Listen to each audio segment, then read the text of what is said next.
morning, rise and shine, and welcome to Sunrise to Health. I'm Kavita Sidhu, and today we are going to show you a great way to start the day. Now, as you all know, modern life causes many lifestyle imbalances that makes us vulnerable to diseases. People tend to overwork, disregarding a healthy way of living just to fill in the monotony in their lives. But you know what? That shouldn't be the case, because I think we should all find that balance and set aside time to exercise, which is rejuvenating. And the best part is it can relieve you from diseases. So why not, right? And here's the thing. What you eat first thing in the morning is prime for an alert mind and body to start the day off with. So today's exercise routine will target a certain ailment that some of us may suffer from. Now remember, having an ailment is manageable if we exercise and eat right. And then we'll show you a fun and energy-boosting healthy breakfast that is just so delicious and so easy to prepare. After that, join us for coffee with my lovely guest, Joanna So, and we'll be chatting on the various ways of how we can all live a healthy and happy life. Remember, healthy body, healthy mind.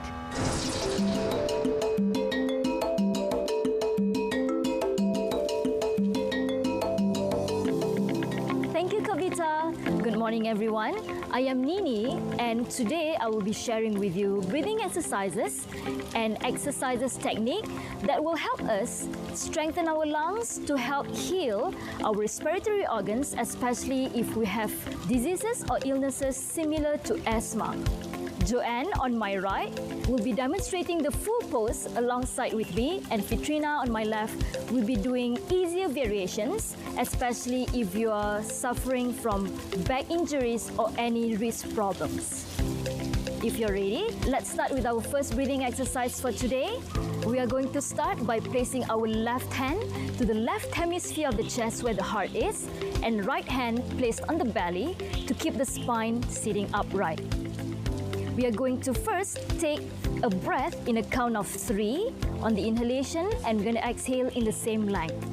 Looking at the tip of the nose to help us focus, we're going to do this 3 rounds together.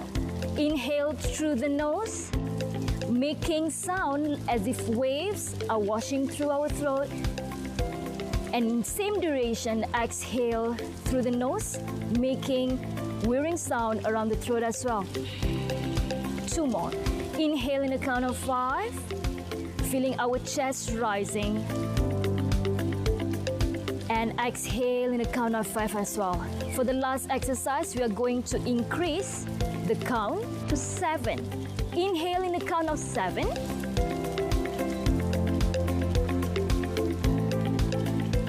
And exhale in the same length.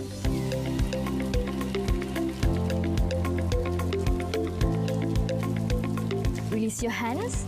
And as you do this every day, you might want to try to increase the count up to 10 to check that we'd be able to have increased the capacity of our lungs and to know that our lungs would have gotten stronger, if not healthier. Up next, we are going to be doing some exercises that will help us expand the capacity of our lungs and strengthen our arms as well. Joanne on my right will be doing the full pose alongside myself, and Fitrina on my left will be doing the poses with slightly easier variation, especially if you have sensitive wrists or lower back injuries. Let's go down on our mat and flatten the palms just beside the chest.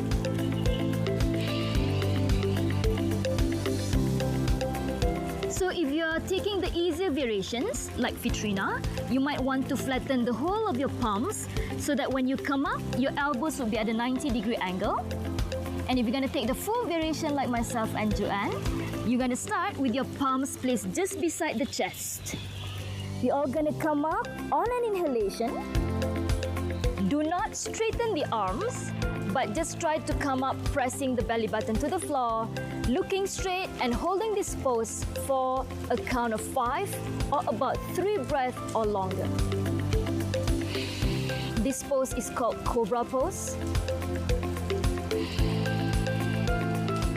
And slowly from there, we're going to come down and down and down. We are starting again, inhaling to come up. Coming up to the same height with no compression in the low back. This time around, on the exhalation, we're going to turn only the head, not the shoulders, all the way looking to your right shoulder, staying for another 5 counts. Don't forget to breathe. Inhale and exhale throughout your nose throughout. After the 5th count, come back to the center, taking another inhale. Exhale, turning now our head to the left.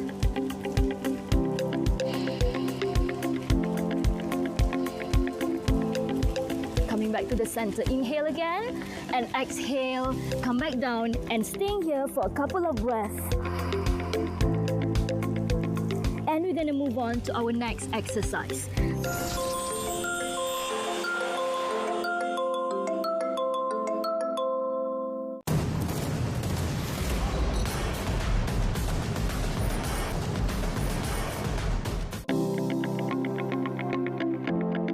For the next exercise, let's curl our toes in and let's just come back sitting the heels to the bumps. Okay, so Fitrina is going to go on her knees leaning forward, stacking the shoulders on top of the wrist, while Joanne and we are going to raise our knees off the floor for the fuller variation. Okay, so this is called upward facing dog. We're going to stay here for 5 counts again. Don't forget to breathe, inhale, exhale, only through the nose.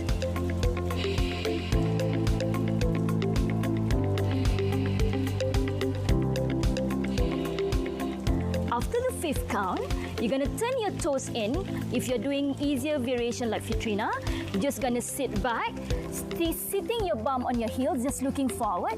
Otherwise, you're going to curl your toes in, making yourself look like an inverted V shape.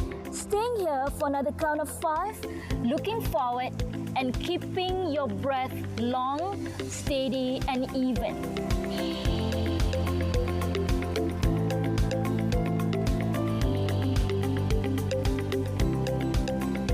After the 5th breath, we're just going to rest our knees back down to the ground, sitting the bumps back and taking a break for a couple of breaths.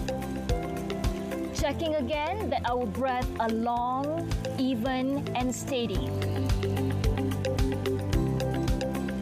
For the last exercise, I invite you to stretch your left foot beside your left hand and then sitting the front thigh deep. Fitrina is going to be doing the easy variation with the back knee resting on the floor, while Joanne and I are going to flatten the back foot, turning the back foot at about 85-degree angle. From there, keeping the front thigh seated low, we're going to keep our chest open, breathing long and steady, with the fingers interlacing, and we're going to slide our hand onto the curve of our right thigh. Looking up, breathing easy and long for 5 counts again.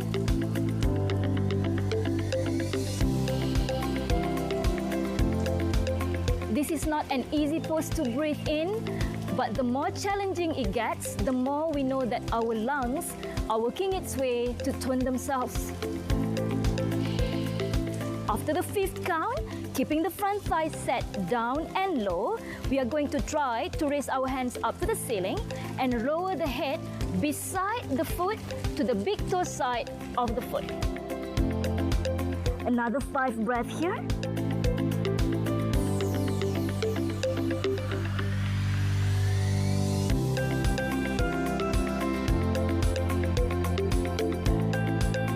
And to come up, we are going to slowly placing the hands back down to the floor without any impact or sound. Lower the back knee down to the ground, and just as a counter stretch for our whole body to condition our system, we are going to just straighten the right leg, leaning back and giving a complete different shape of the spine by simply rounding the back, relaxing the hands and completely resting the head for another 5 counts or even longer, as long as you need it.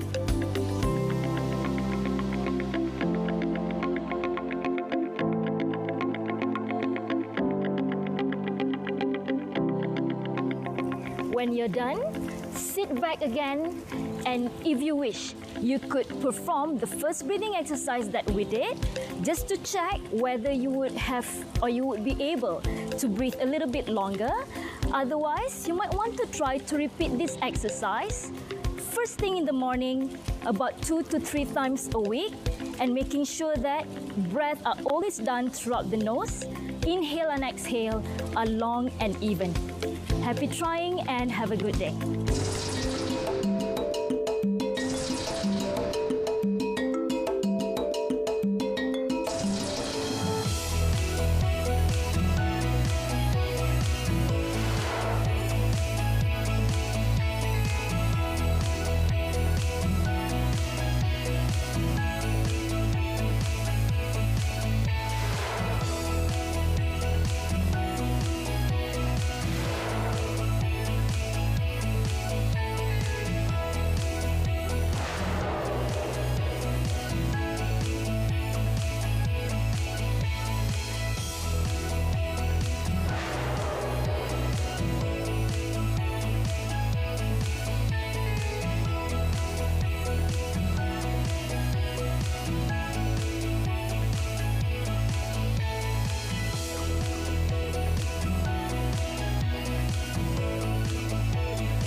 Today we're going to talk about the importance of a positive mindset to live a healthy life. That's really interesting. Right. So you believe in a holistic life, which means that besides just having a healthy and fit life and eating right, you also have to have a personal growth and positive mind. Correct, that's right, yeah. For me, a holistic lifestyle means conscious living. Because we want to live a conscious life where every day when you wake up, you want to consciously look after your well-being. So we don't just wake up every day feeling happy, correct? We have our down days, we have our up days. But if you're conscious of your mindset and your emotions, you're able to tell yourself, I want to consciously be happy. I want to consciously grow in my life. I want to consciously make the right decisions, and I want to consciously be around the right people.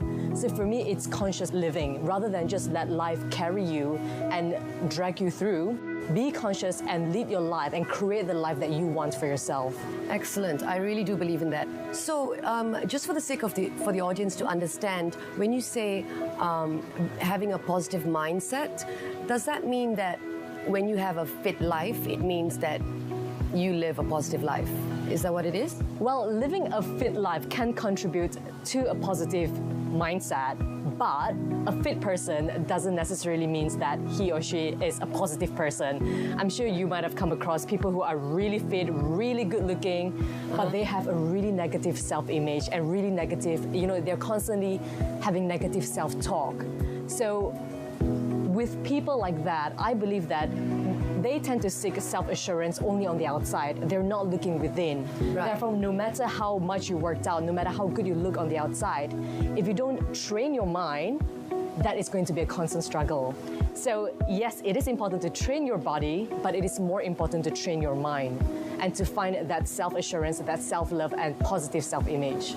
Right, so because if they don't have that positive self-image, no matter how much they work out, no matter how good they look, they will still feel that it's never good enough. Yeah, right? they're still seeking validation from people. They're still seeking, basically, constantly seeking validation, constantly thinking how can they make themselves look better, thinking that they will be happier. But it doesn't work that way. Right. Yes. So I know, so moving out a little bit, maybe that's one of the reasons why as well. A lot of young girls today do cosmetic surgery on their faces, and they do sort of things to themselves because they always feel that they're never good enough. Yeah, and you're constantly comparing yourself to others as well. And that is not something that we want to go down. So for me, when it comes to fitness, it's not just about the body, it's also about the mind, the body, and even the spirit. Right. So that's a whole balanced living that we want to aim to achieve. Because fitness isn't just about how you look, really. It's about how you feel. Okay, so we know how we can get fit by going to the gym, eating right, we can follow a diet plan. So how do we develop a positive mindset then for people out there who want to do that? Personally, I like to believe that everybody should have their own quiet time every day. Whether it's just 5 minutes of your own quiet time in the morning, where you give time back to yourself. It can be reading a book, a positive book, listening to some positive podcasts. And basically, it helps you to set your day right. And at the end of your day, I like to always ask myself, what is the highlight of my day? No matter how bad your day is, there's always one highlight. And if we consciously ask ourselves these questions, we will choose and we will naturally focus on the positive sides of life. Yes. Yeah. And also I believe like in writing down all the things that you're grateful for. Correct. Like at the end of the day, so Yes. that it just reminds you of the positive things in your life and keeps you in a really on the right track, I think, Yeah, right? I mean, especially on your down days, those little habits that we build will help us to lift ourselves up quicker. Right. Okay, Joanna, so do you have any like tools or tips like to help people maintain that positive mindset? Because, you know, when we go out into the world, we are inadvertently encounter people who are negative and, you know, who give off that sort of negative vibe. And how do you block that out, or how do you keep on maintaining your positive outlook? I think naturally, you will definitely be affected. It's impossible to say I can completely block it out, especially if you have a partner or your friends who are really close to you, and if they're feeling down or feeling negative, if they have a hard day at work, you will feed off those energy. But if you have a conscious mind and if you're living consciously, you can choose whether or not you want to feed off their energy, or you can choose to just accept how they're feeling right now, accept how much you can help them, and then say that this is where I am right now, but this is not what I'm going to be tomorrow. This is not what I'm going to carry on and move forward from. Yes. So yes, I'm not saying ignore those feelings. I'm not saying that. I believe that you should acknowledge those emotions. But then you have the choice to whether or not you want to carry on and let your life be dragged by those negative emotions and negative energy, or tell yourself, you know what, I'm going to change it around and make something positive out of it. Yes. And also they say, like, you know, try and surround yourself with positive people. Yes. So that's one of the ways to do it. Yes. But you can't always do that. You can't always do that. That's right, yeah. Interesting. So do you have anything else that you'd like to add to living a holistic life? Living a holistic life. But you call it more like conscious living. Conscious living, yeah. Okay. Conscious living, definitely. Being aware of your surrounding, being aware of your interaction, the people that you're with, and just giving time back to yourself. I think that is really important. Yes. A lot of the time, we just let life drag us through. We don't even stop or pause for a moment to think, is this the direction that I want to go to? Is this the direction that I'm happy? We don't even think of those little reflections or moments. Right. So for me, just 5 minutes a day, that's enough to let you sort of reset your day, reflect on your life, and think, is this where I want to be, or am I heading towards the right direction? Am I doing things that are making me happy? If not, how can I start making small changes? First, acknowledge where you're at right now, and then ask yourself, how can you make those small changes? And then work towards those changes. Fantastic. I mean, I love your advice because I think it's very practical for Yes. the people to do it every day, as opposed to making them do things that are unachievable in a way for someone who's Correct. never maybe had done meditation. When you say Yeah. taking time up for 5 minutes, do you mean something along the lines of meditating as well, or not? It can be meditation, but I don't really like to use the word meditation because it can scare a lot of people off. Okay. Quiet time doesn't necessarily necessarily mean that you have to close your eyes and meditate. Okay. It just means that sometimes it just means that I'm taking 10 conscious breaths. I'm thinking what is my day going to be like. You're setting the thoughts out there, you're setting your day out there already. So it's not necessarily meditation, and it doesn't have to be in your room. It can be while you're driving to work, just that 5 or 10 minutes to yourself. It can be even when you're, I don't know, in the toilet. Yes. Those times. Oh, I do that. Yeah, exactly. Yeah. Do you know what I mean? Or having a shower. Exactly. Yeah. It doesn't have to be in a structured, rigid setting. It can be anywhere, anytime. Fantastic. When you feel that your energy is being drained out, 5 minutes, that's it. Just Take time out. just breathe, just relax, do nothing. Just 5 minutes. Fantastic. I'm definitely going to try that. Thank you so much, Joanna. Thank you again for having very me. Interesting.